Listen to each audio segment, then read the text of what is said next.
How often do we look at what is around us and understand how it has been put together? Take the street. Many people walk past it as if a giant had plonked it down for them, just 5 minutes before they came to it. How do you think it was put together? 200 years ago, there was nothing here but woods and streams, and this would have been a good haunt for highwaymen to sort out their swag. These houses were only built 160 years ago, when London, which was then quite small, started to grow outwards. It was just like a small onion, that as it grew, started growing extra layers of skin on the outside. Every time it needed to grow more, it gobbled up more countryside. Where most of the houses on this street looked the same, it means that it was all built by one builder. He wanted to house as many people as he could in a small space, and so he built in long terraces. Only people who were well off could afford to live in new buildings, and they wanted their houses to have some character. The builder, therefore, tacked on ornaments on the outside to make the buildings more attractive for people to rent or buy them.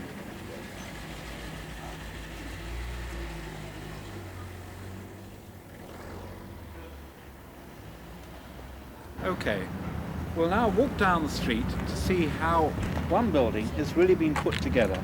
But as we walk down, I'd like you to point out to me the various things that the builders did to make these houses more attractive and fashionable for people to buy or rent them. Now, what sort of people used to live in them? Originally it would have been well-to-do middle-class people and merchants. Aldermen. Yes, like aldermen. What are those ornaments? Well, these were ornaments put on the front of the houses to make them look more attractive.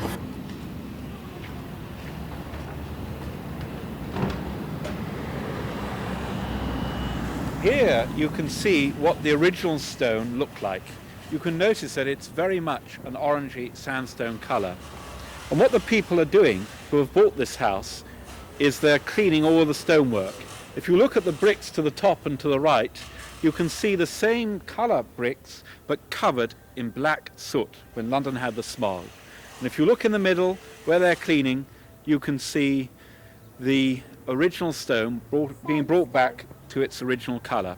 That is the stone that's made from the clay from the River Thames. That's correct. That's why it's got that yellowy brown colour.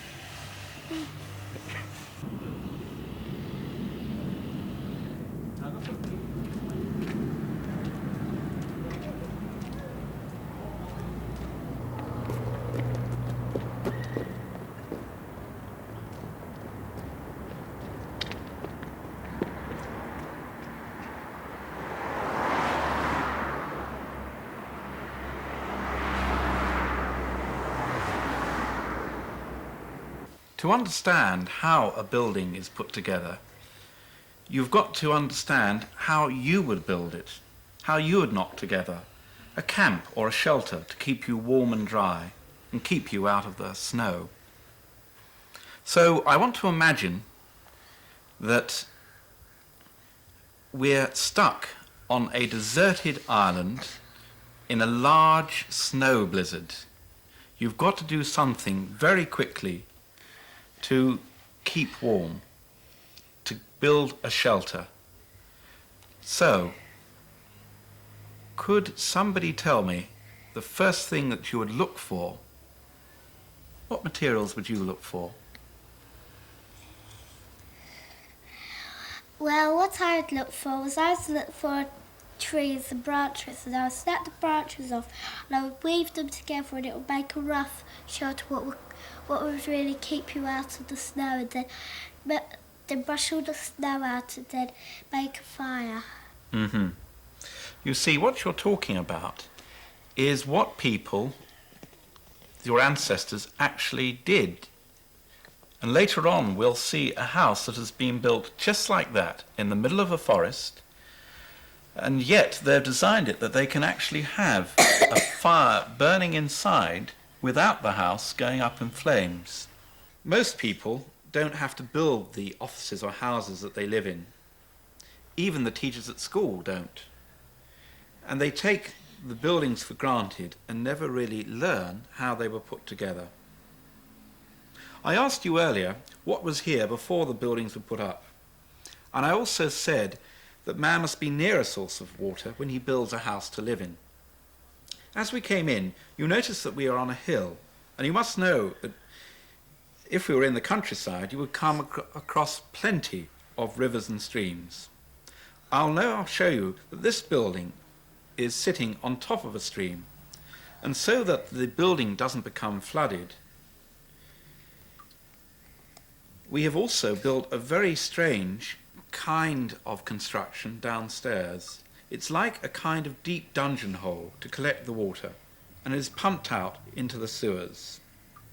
As you can see, the water is still trickling in and down to it. This is a very deep hole. 3 of you could stand on each other's shoulders, and your faces would still not come above the floor. And you can see how thick this manhole cover is. So it's our own secret dungeon. It's like those deep wells where in medieval times they left those poor kings and noblemen to be forgotten. If you have a look... What's this? You never know what can be underneath a drain cover. Oh, I don't know what's underneath there. You want to see some Carl, what do we can go down there? How do we get down there? How do we get down there? I don't know. Right, let's go and find out.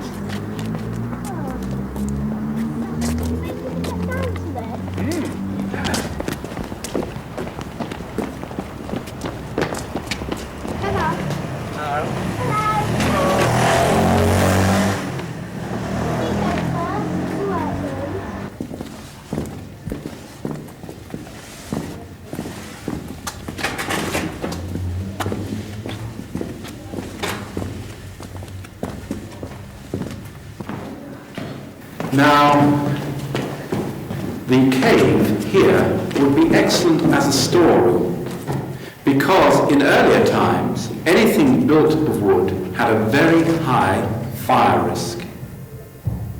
So, a cave could be an excellent fridge.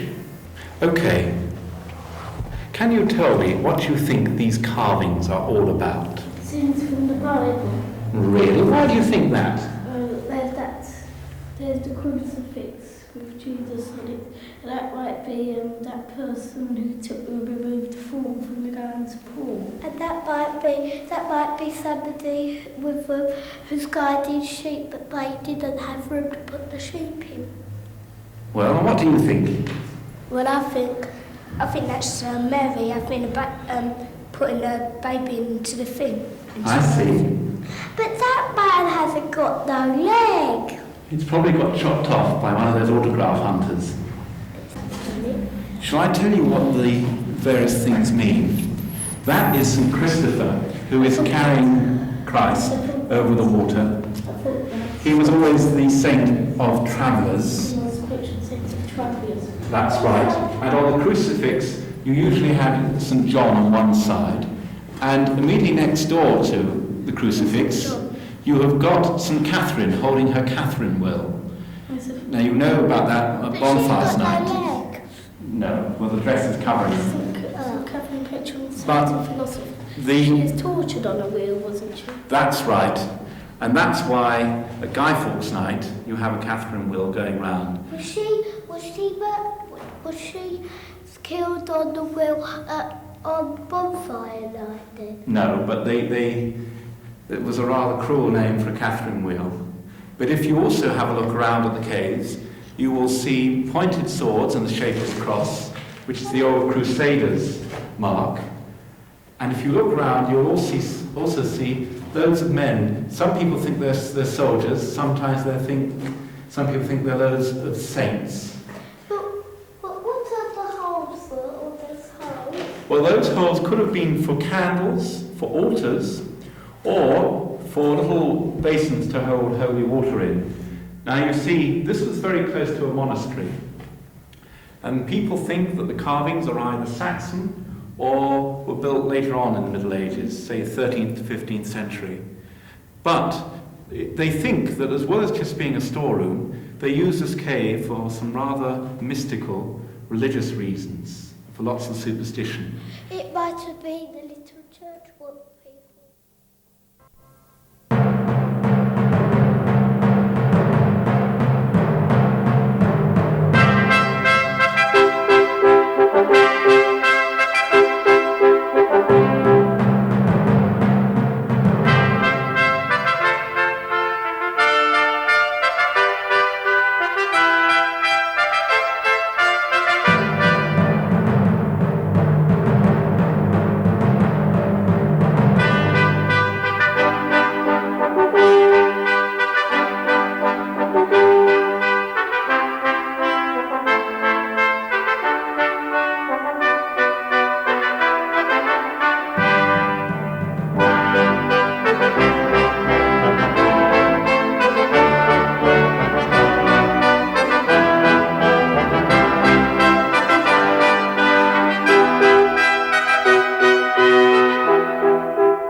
What can you see at this building? Look, there's a little glass strip. What is that? Well, And why are there all these cracks? Because it's getting old, probably. And look, the wire's coming out. yes, Lots of them. And there's another glass strip up there. Look, Yes. look what's growing here. There used to be ivy growing up the walls. yes. Now I'll answer all of your questions. This building is suffering from what we call settlement, which means that the foundations are shaking a lot, and that's why you have cracks going all the way up the building. And that is why you have got these glass strips here, which will break if the crack gets any worse. Now they took the ivy down because ivy starts going, It can break it apart. it goes into the mortar and And can starts break it breaking the wall apart. up. That's right. And this has rusted because the water has come down with the wind as well from this side, and literally all the rain has eroded that metalwork away. And that is also why the bricks are not green in colour naturally. Their real colour is that. Red. That's right. The red brick. Then how did it get there? Well, the green has come from algae and lichens, which are little animals which feed off Oh, what do you mean of these? rainwater. You mean these? Yes. Now, if we go round to the other side of the church, tell me what else you can see which is very odd about this building.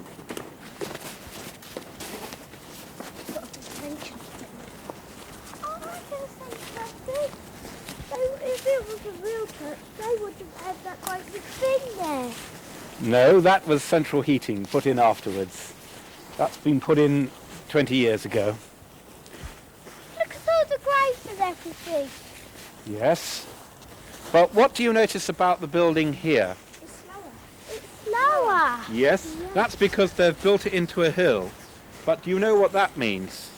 Yeah. It means that any water Yes. get into it. it's going to collect a lot of water.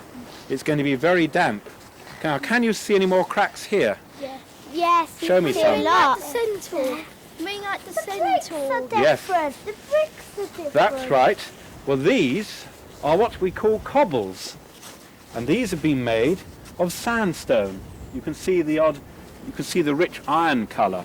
Stones might fall out if it goes anywhere. They will around there. This goes in a bit like centaur, isn't it? Yes, And it's built on a hill and it's getting wet. exactly the same problem, yes. Because it's built on a hill slope, it's what is called on the watershed. All the water runs down here into the church, and it's got so much into the mortar and brickwork here that the bricks themselves have actually started to fall apart. That's It's due got to all frost gaps. damage. It's got all gaps in the middle of Yes, it. because the frost freezes the water on the bricks, and when it breaks, the bricks break with it.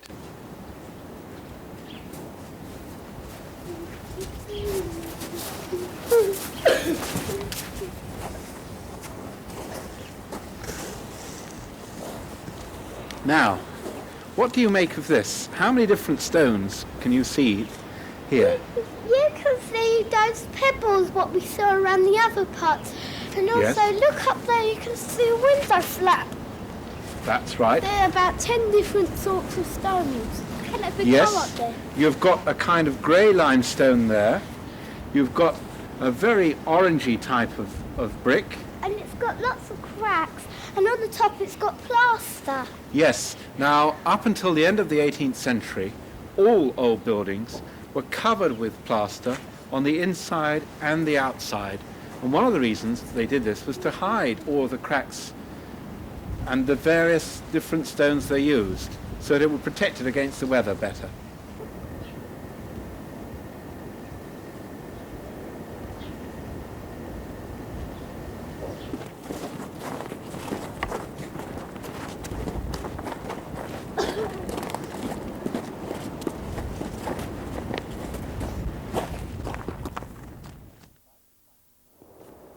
Well, this is a strange sight to find in the middle of a forest. What does it look like to you? It's a big top in a circus. Yes, it's like a huge wooden tent, isn't it? Let's sit and see what its view's like.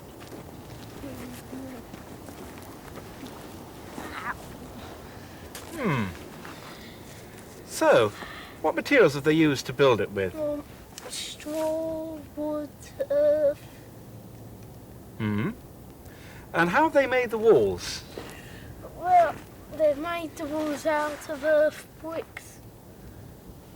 And what else? And inside, they've made it out of wood twining. Wattle. This bottle. And what about the roof? What's that made of? Straw Yes. supported by wood. And how have they how are they holding the roof up? They're holding the roof up because by the wood. What? Where do all the poles meet? In the, right at the top. Ah, yes. So it is just like a tent or a big top. Now, how would they eat here? Well, they'd make a fire like that one and roast something over it. And what about bread? What would they do for that? Well, that looks like a clay oven. They'd pick up the embers from the fire and put them in the oven. So, even on a day like this, they could be quite warm and comfortable. I tell you what, let's go and warm ourselves up by the fire. All right.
into our house.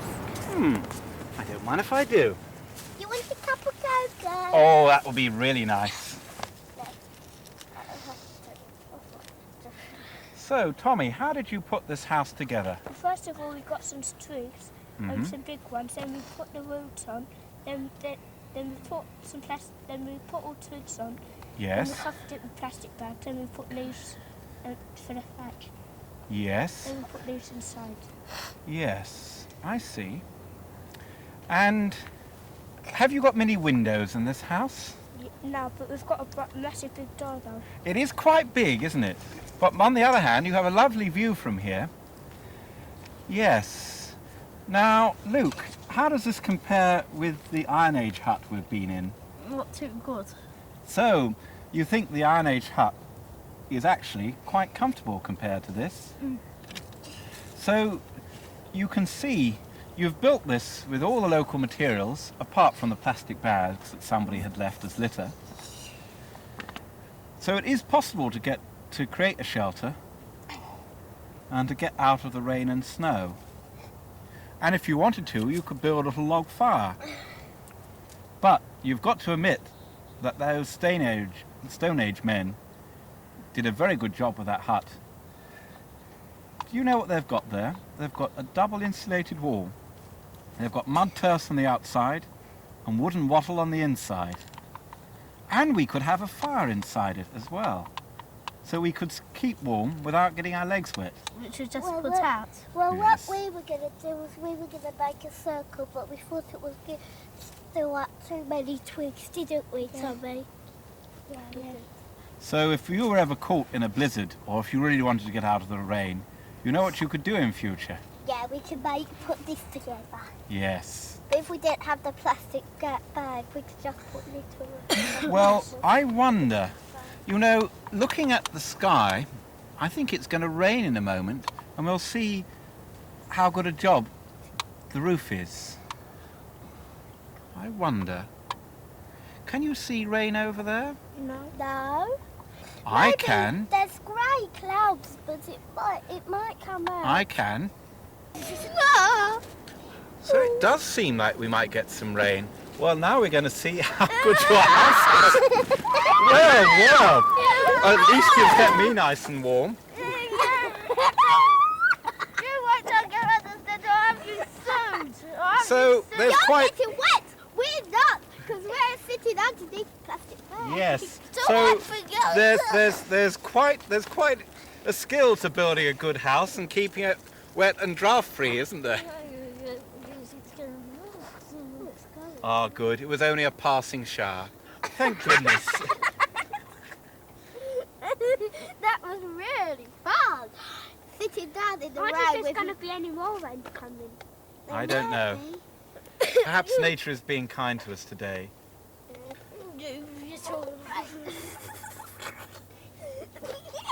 We're going to sit on your lap when the next rain comes. So let's Oh, look at your flaws. Oh, shut up. so let's go and take one more look at how have some that other cocoa, old please? buildings have been put together. Excuse me, I'm just going to see how well the plastic bags above their heads are. Oh!